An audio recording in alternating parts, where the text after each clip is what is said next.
rudely telling me to push a man's way. Man, and took a sitting tonton, dandy food, we had beds, but the comfort, no, guys, yo, matras ungaka.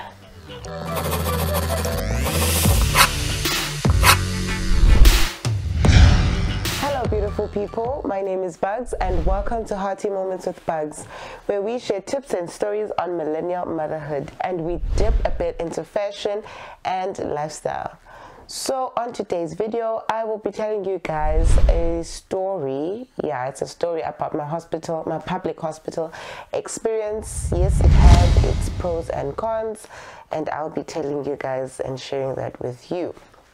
So initially, my husband and I had planned that, okay, since silapete pain and stuff, when I hadn't told my family that I'm pregnant, I was like, okay, if I can't ban this owner, then dizobelegela ape etepen.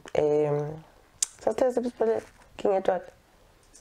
We're not sure. Something sure, but we knew obviously once obelegela etepen, okanye ekok state.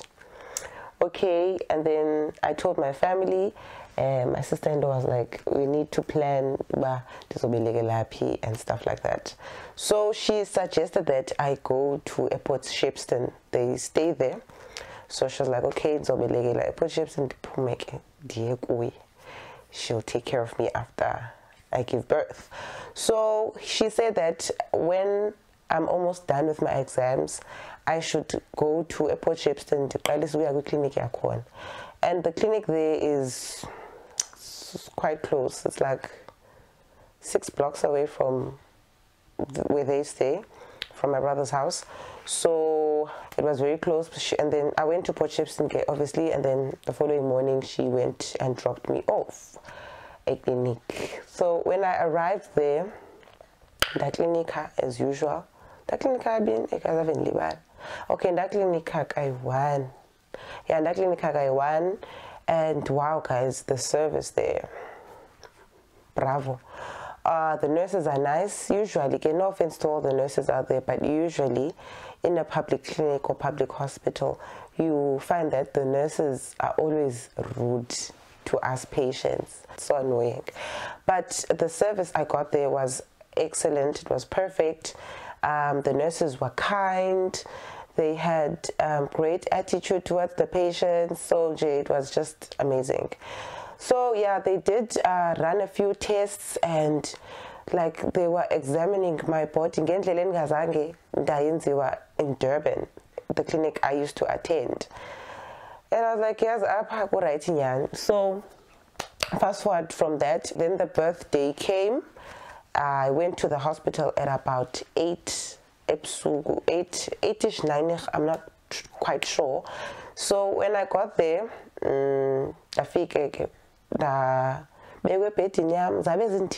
guys. Okay, at first I was like, because I didn't want to go to the hospital. My sister-in-law was like, we need to go, Masapi. So I was assuming that the nurses are going to be rude because they are, but she assured me that the nurses there are kind and the service is great. So when I got there again, I think and stuff like that, because you know nurses are different. Maybe she was lucky and she experienced the service good with nice nurses. Maybe I won't be so lucky. So when I got there, the nurses were actually nice, but get attention. Well, it was my first time giving birth, obviously, so I didn't know whether if you are in pain, the nurses should come and give you painkillers or what. But they didn't give me anything. They just gave me a bed. But I was up and down because of the pains. Man said toilet, man. Be careful of the toilet and don't do anything as like pushing the baby out and thinking it's feces. So yeah, and then they saw that I was screaming, I was loud, I'm very loud. So they injected me on my thigh, guys, and pantin. It is the worst thing ever. I'm sure I've told you guys about this on my birth story. And pantin injection, and time went so quick because I got the Ngabo 9, I think, but yes, it was painful, but kwakhawulezisa ndabona sekuthiwa senditshintshwa ndibekwa kwenye ibhedi kwavalwa i-curtain, and they were like, sowuzobeleka. Okay, and then yeah, we did that. Ndabeleka. You guys know the story well. So the service was great. The nurse was kind. She was not forcefully or rudely telling me to push man. The stories that I always hear from other people, but yo, unes way man took sitting you know, stuff like that. I was expecting that, but she was so kind. She was calming me down and actually telling me how strong I am, that I'm giving birth to twins naturally, because I was telling her that I can't do this. I don't think I can do this. I want to go into theater and give birth via C-section. And she was like, no, there's no need for that. You are a strong young lady and you can do this. Now what you need to do is push for your babies. And did you have fun? And I was like, yes. And then she told me to push. I push again, 1, 2, and I was done. Okay, so after that, I don't know what they did to my babies. Whatever they did, then Baba Buisa in a trolley. They were both in there. So yeah, and then after that, they took me to another ward. I forgot these wards, guys. They have different names. I'm sorry. They took me to, I know it, but I forgot. But they took me to a ward, mothers that have already given birth. So I went there and I was like, I was expecting that I'll go home maybe the following day, because I gave birth on the 18th of December. So I was like, on the 19th, they're gonna discharge me in Diambe. Oh, little did I know, they told me that I have to stay for 7 days more because my kids have jaundice. Yeah. So that was sad for me because I really wanted to get out of the hospital, be comfortable in my own home and stuff like that with my kids. Because even Christmas was approaching, and when I was counting these days, I was like, I'm going to spend Christmas in hospital. And I told myself that it's not going to happen, child.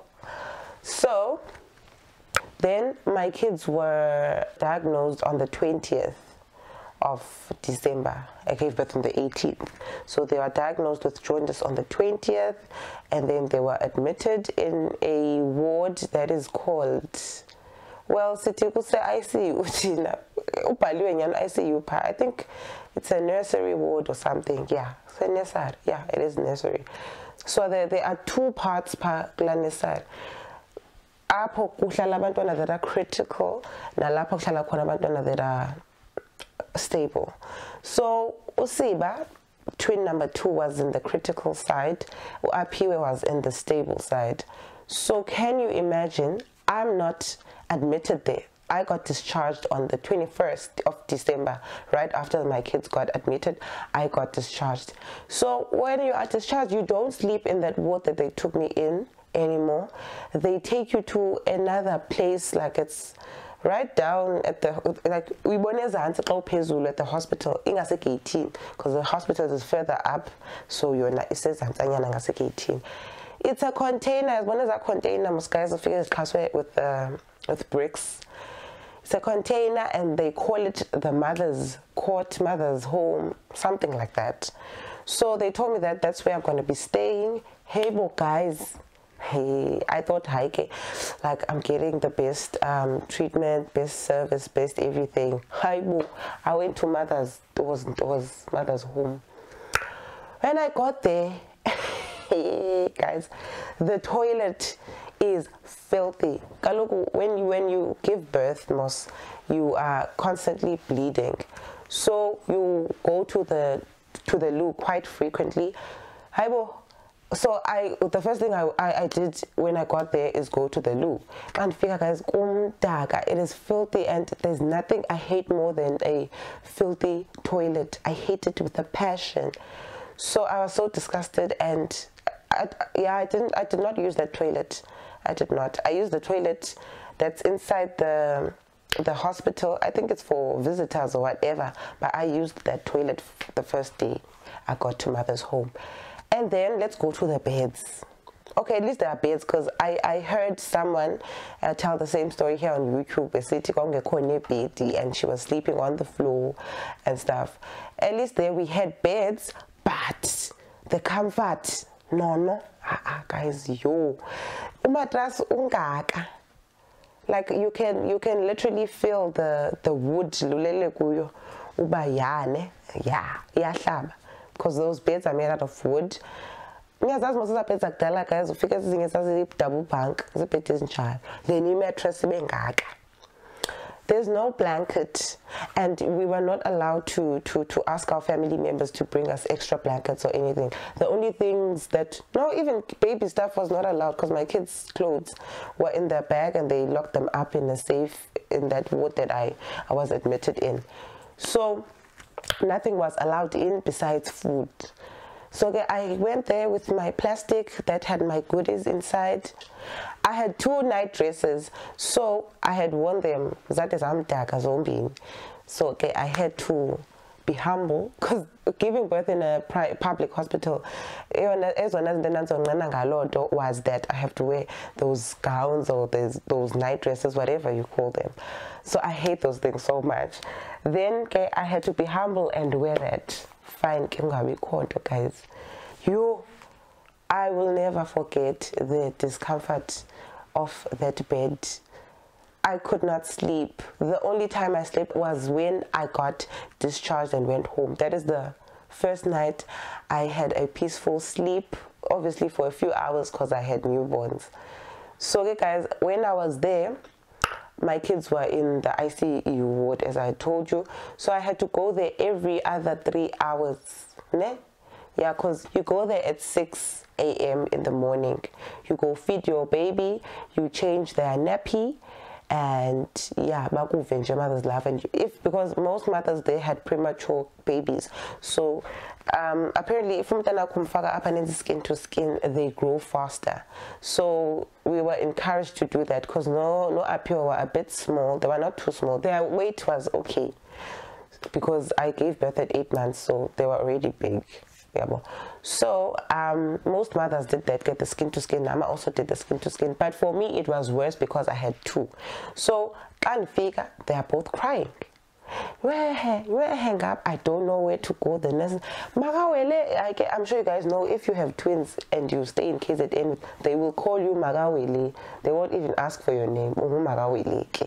So Onyesa Magawele, yakhalinganela. Critical business stable so critical, because obviously I feed Usiba, I change her nappy, we do skin to skin, and then I go to where I change her nappy, do skin to skin, feed her. And I was always the last mother. No, it was 2 of us. We both had twins. We were always the last mothers to leave the nursery ward, because we have 2 kids, and they need the skin to skin, and they need to be fed and whatnot. So guys, I went there at 6 a.m. Then you go again at 9 a.m. You go again at 12 p.m. in the afternoon. You go again at 3 p.m. 6 p.m., 3 a.m. in the morning, 12 a.m. midnight. It was hectic. So even if I wanted to sleep in that crappy bed, I would never had ever gotten a chance to sleep, because I'm the last one to leave the ward. And quickly in their figure, I try to eat, I try to take a shower, I sleep for 30 minutes, then the alarm goes off. But the ladies there, like the other mothers, were so supportive, and I felt sorry for the other mothers, because they were there for like months. I've been here for like 3 months, and I'm still gonna stay for 2 more months. And I was like, yo, and I'm complaining for 7 days. I was so grateful to God that my kids only had jaundice and were not underweight like the other babies that were there.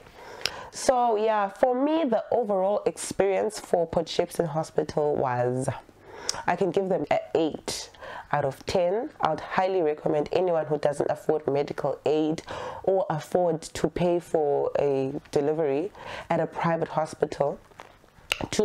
if you are in KZN, of course, you can go to Port Shepstone Regional Hospital. It is the best. The nurses there are so kind. The service, everything was good, except for those beds and their food. Oh, we all know hospital food is not nice, child. So that's why I had, well, my family and my in-laws bought me food, lots of food. So I had food throughout my stay there. I used to eat my own stuff, and I never ate the hospital food. So yeah, guys, please just comment down below and tell me how your public hospital experience was. I don't want those private hospital people, because we know you guys get 5-star experience at those private hospitals. So those public hospital people, please tell me your experience at a public hospital and which hospital you actually went to. Thank you so much for watching my video. I hope you enjoyed it. Until next time, goodbye.